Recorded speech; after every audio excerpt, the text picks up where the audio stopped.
Guys, as you well know, you've seen me tweeting. Obviously, you've always seen me tweeting. But if you look very carefully, since Sunday, I haven't actually been retweeting or even responding to any tweets, which I sometimes normally do.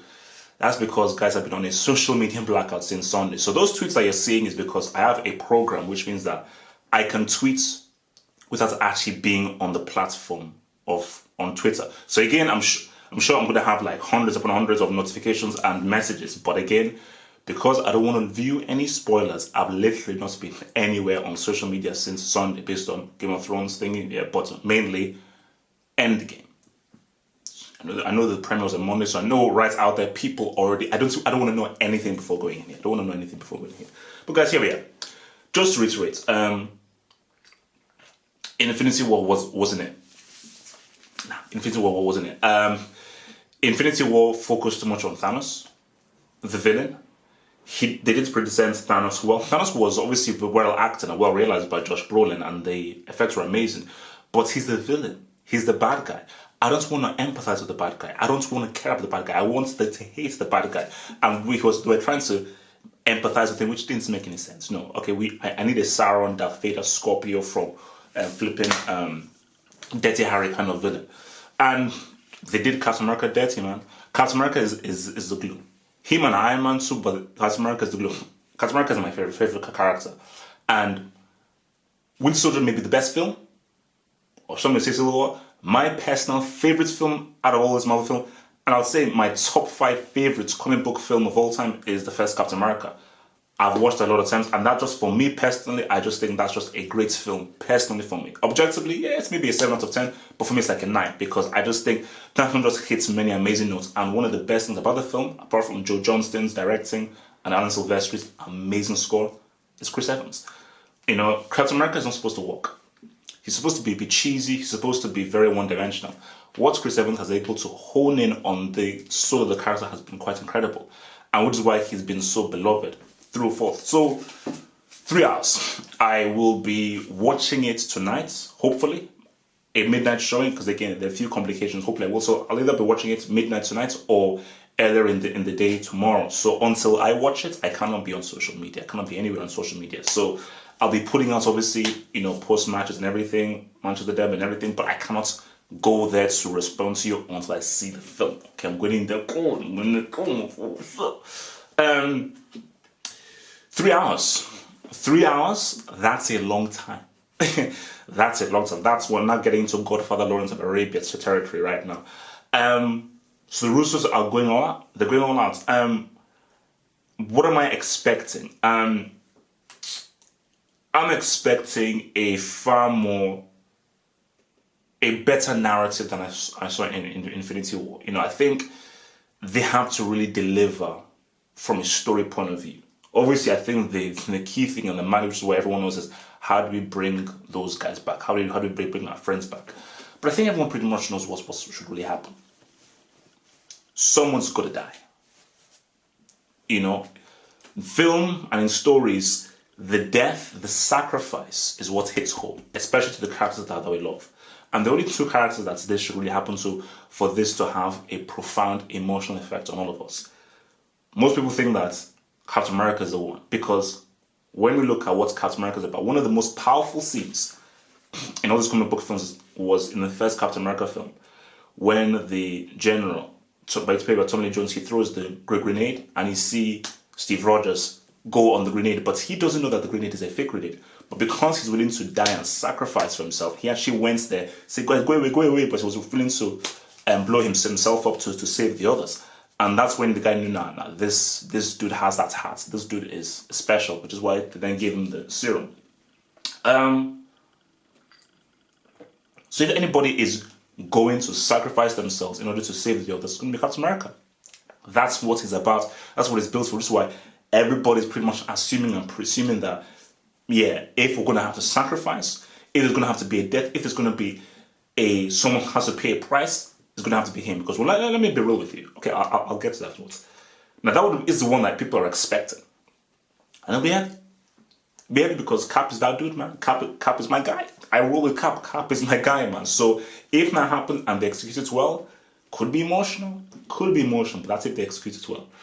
The other one is, and I don't think that's going to happen, but if they kill Iron Man, I've been talking to people about it already. I've been talking to my brother about it and other people. If they kill Iron Man, that would rank as the most shocking move in cinema history. It would rank based on how much he's loved, how he was the guy who began this all the way back in 2008. I really don't believe that people will actually be able to emotionally deal with that. Like, it would shock people so much. I think Captain America would just make people sad, like, oh, it's like, if they killed Iron Man and Iron Man actually sacrificed himself, they'd actually riot. They'd be like, no, we don't accept this. And if that happened, because I don't think there's no way it will happen, because first of all, I just think that Downey Jr. loves the money too much. So because he's going to do Iron Man 4, 5, 6, because Iron Man 3 made like $1 billion.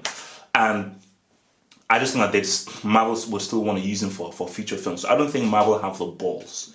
They don't have the balls to kill Iron Man, one of their key, most lucrative characters for this whole franchise. So they'll definitely be using him in future films. So that's why I don't think it will happen. But from a narrative point of view, story point of view, put money to one side. If they were to clip Iron Man, I think, that would be shocking. That would be honestly shocking. So, and one of the key scenes in this is the original 3. That has to be the final shakedown. I don't want to see Captain Marvel around here. I don't want to see Nebula. I don't want to see War Machine. I don't want to see those guys around.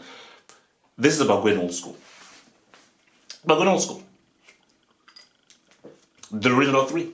These are the guys that began this whole thing. Thor, Iron Man, Captain America.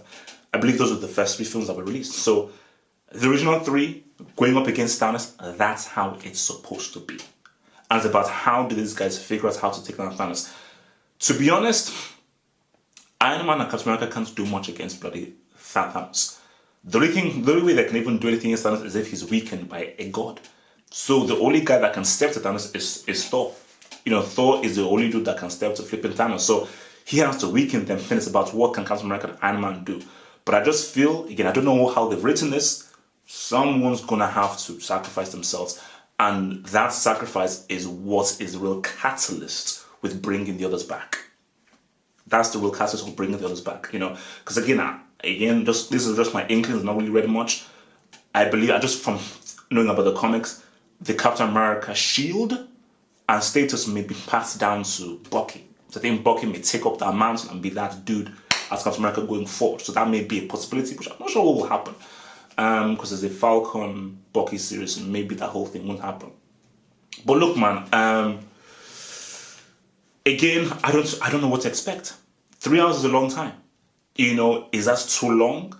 Will it be too boring? Will it be too much of a filler? What the hell is the story going to be? Is it a case of them having to go back into the past, changing stuff in the past? Are they not going to go back to the times back in Avengers? All of these things are going to happen. I don't know what's going to happen. All I know is that let's just write. But I want to see whether Marvel have the balls. Do they have the balls to totally, completely kill either Captain America or Iron Man? Because those are the 2 titans.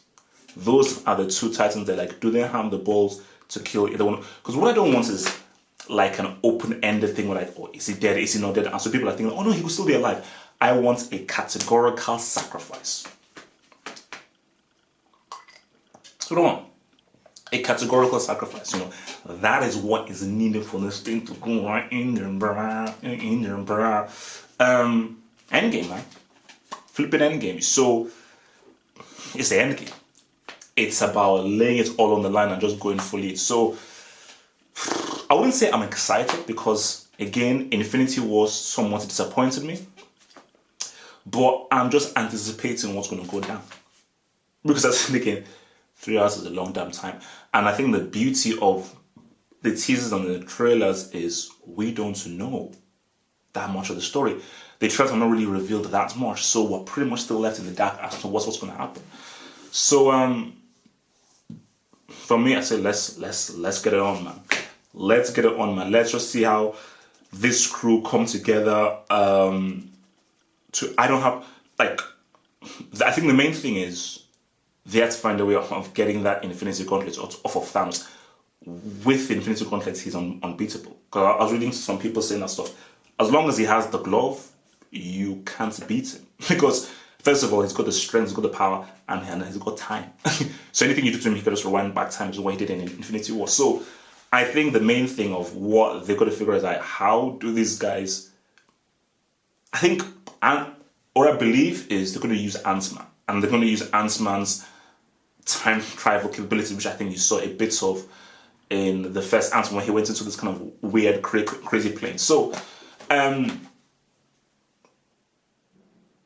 yeah, Endgame. We await and we seek, man. But Marvel, I don't think they have the balls. I don't think Marvel have the balls to kill either Captain America or Iron Man. You know, I just think that they're going to pussy out and just be like, leave it open-ended. But again, man, for this film to really make an impact, again, it's going to be executed well. It's going to be either Iron Man or Captain America to categorically die and sacrifice themselves to save the others. So the way it's going to go down.